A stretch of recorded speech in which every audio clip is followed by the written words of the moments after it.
આપણે પહોંચી ગયા 84 ધૂણા જોવા માટે. બન્યું એમ એવું, હનુમાન દાંડીના દર્શન કરીને આપણે જતા બીજા લોકેશને 15 મિનિટનો રસ્તો કાપ્યા પછી આપણે પહોંચી ગયા ક્યારેય ન જોયું જગ્યા જોવા માટે. અહીંયા પહોંચીને સુકૂન વાળી ફિલિંગ આવતી હતી. દ્વારકાધીશના જજવાલા કરીને આપણે પહોંચી ગયા અહીંયા અખંડ ધૂણાના દર્શન કરવા માટે. માનવામાં આવે છે કે જાજા બધા વર્ષથી આ ધૂણો અખંડ છે. જાજા બધા ભગવાનના જજવાલા કરીને આપણે અહીંની જગ્યા જોતા હતા. ઘર જોઈને એવું લાગ્યું કે કોઈક રહેતું હશે, પણ અહીંયા કોઈ દેખાણું નહીં.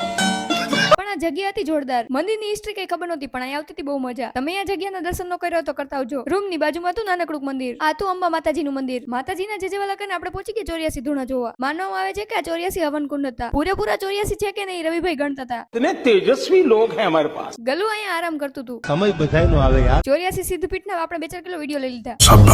મંદિરની પાછળ હતું આવું મસ્ત ઘર, પણ આપણે અહીં રોકાવું નહોતું, એટલે આપણે જતા કાર પાર્કિંગે. અડધી કલાકમાં આપણે પહોંચી ગયા પાછા ઠાકરના રજવાડામાં. સુદર્શન જતું ને બાઈક લઈને આપણે જતા નેક્સ્ટ ડેસ્ટિનેશને. રસ્તામાં દેખી ગયા આપણને 1 કરોડ બોટ. કુછ જ્યાદા નહીં હો ગયા. આટલી બધી બોટ જોઈને આપણને દરિયામાં જવાની ઈચ્છા થઈ ગઈ.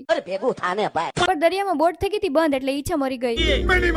આટલી બધી બોટ આપણે લાઈફમાં પહેલી વાર જોઈ હતી. ત્યાં દેખાઈ ગઈ એક નાનકડી બોટ. ત્યાં વાગી ગયા 2:30. ઇટ્સ ટાઈમ ટુ પેટ પૂજા કરવાનો. એટલે આપણે પહોંચી ગયા દ્વારકાધીશ ઢાબાએ. આપણે જઈ જમવા. મળીએ નેક્સ્ટ વ્લોગમાં. ત્યાં સુધી તમે લોકો ફોલો કરી લ્યો.